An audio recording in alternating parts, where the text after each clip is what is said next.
What is up, YouTube? Welcome back to another video. Today I'll be looking at 5 underrated horror games, or obscure horror games, whatever you want to call it. A lot of these games are pretty old, because I do really like older horror games, but I will be making a list of newer underrated horror games. Now this list isn't from worst to best or anything, there's 5 games I wanted to show y'all, but stay tuned to the last game, because I can bet you probably haven't heard of it. And if you have, then you're just a real one. Let's go ahead and get right into the list.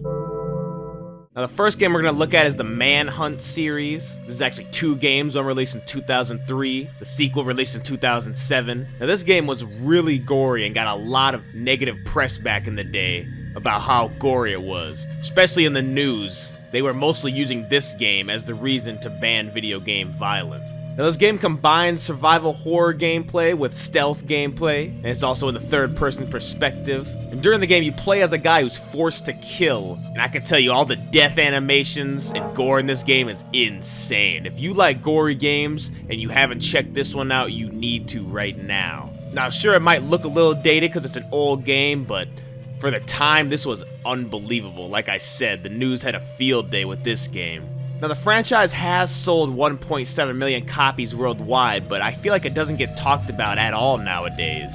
Now, I mean, sure, that is what happens when a game gets old, but for the amount of impact it had during the time, I'm surprised we don't talk about it more nowadays. And for my younger viewers, if you haven't checked this one out, you really should. But let's just get right on to the next one.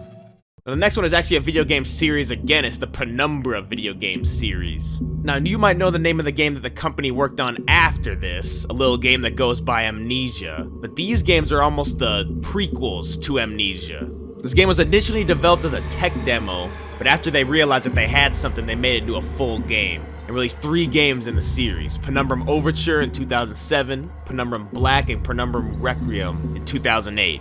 Now these games have really similar gameplay to Amnesia, but there's just something different about this game, especially in the first one where it's snowy and creepy. I always love horror games that take place in snowy sections. It makes it more freaky for me for some reason. This game mixes survival horror and a first-person perspective, and if you played Amnesia, then you pretty much know what to expect out of these. Now, these games do run pretty cheap, so I definitely would pick it up if you haven't played them, but I guess on that note, let's get to the next one. Now the next game is Condemned Criminal Origins. This game was actually a release title for the Xbox 360 back in 2005. This is a first-person survival horror game that has melee combat in it, which is a big part of the game. And also it kind of started the mannequin scare trend in horror games. Now this game actually is really brutal for the time. The melee combat system feels really good. You really feel like you make impact when you're hitting the enemies. And the enemies are really freaky too. They're just crazy people. Now you can get your hands on firearms, but you don't have much ammo when you do get them. So you really better learn that melee combat system if you're going to want to play this one. Now again, this one is pretty old and might look a little dated, but I can guarantee you'll have fun. Now it was released on PC in 2006. I would suggest playing the PC port. I'm not sure how many of us have an Xbox 360 lying around, but I definitely recommend checking this one out. Now this next game I played on the original Xbox back in the day. It's called The Suffering. This game was actually released right before the Xbox 360 was coming, so it's kind of like a send-off game in 2004. And it also came out on Windows too, so you can play it on PC. But in this game you play as a prisoner who's just having a regular day sitting in his prison cell, and all of a sudden these creatures come out of nowhere and start killing all the guards, and the cell doors open, and try to survive and figure out what the hell is going on. And there's also a backstory with his family that keeps popping up. This game I actually really enjoyed. It could have been because I played it when I was really young, but I was obsessed with this game. I played this game for 10 hours straight, and when my parents came home, my eyes were bloodshot. And this game is a third-person action survival horror game, because there is a lot of shooting going on in it. There's also a lot of freaky parts that go on. The enemy designs in this game are something that I've never really seen before. They kind of remind me of a Silent Hill type design, but they're just so metal and something crazy about them. All I know is that the developers must have had some crazy ass nightmares before making this one or something, man. Now there actually was a sequel release, The Suffering Ties That Bind, in 2005. You can also check out that one once you finish the first one, but I really recommend checking out this first one. And this game has alternate endings, which you don't see too much in these older type games. I definitely would say this one was ahead of its time. The last but not least at all game we'll talk about is the game called Obscure. This game was released in 2005 and in 2004 for Europe.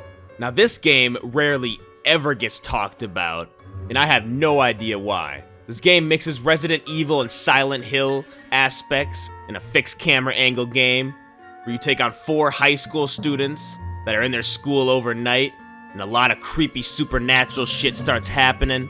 You end up getting your hands on some guns. But the biggest part that I liked about this game is that it was split screen up to 4 players. So it had a co-op story mode, which you didn't really see too much back then. Don't even see that too much nowadays. If you enjoy the Resident Evil series or the Silent Hill series, I definitely recommend checking this out. And if you can get it on an old console, try to get some buddies to come over and play it co-op, because that is the best way. Now sadly, the Microsoft Windows version does not have online co-op, so you can't play it that way. But if you have your PlayStation 2 and Xbox and a couple extra controllers, you can definitely have some fun times. The single player is also really good too. I'd recommend playing it single player first, then trying it out co-op with some friends.